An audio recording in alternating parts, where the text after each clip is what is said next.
Welcome to the Salmon Runs YouTube. Enjoy the video. In this video, I will show you how to play Man in the Mirror on guitar.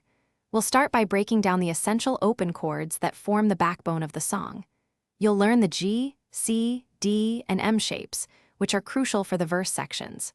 Practicing these 4 basic chords and ensuring smooth transitions between them will build a strong foundation for the rest of the song. Let's get started and master these initial steps together. Now that you have the basic chords down, let's dive into the strumming pattern and rhythm.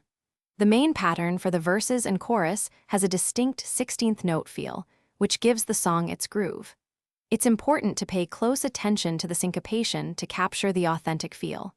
I recommend using a metronome to practice, aiming for a consistent tempo of around 100 beats per minute. This will help you keep time and develop a steady rhythm. Great job with the verses and chorus. Now, let's expand our chord vocabulary for the pre-chorus and bridge sections. The pre-chorus introduces a few new shapes that add harmonic interest.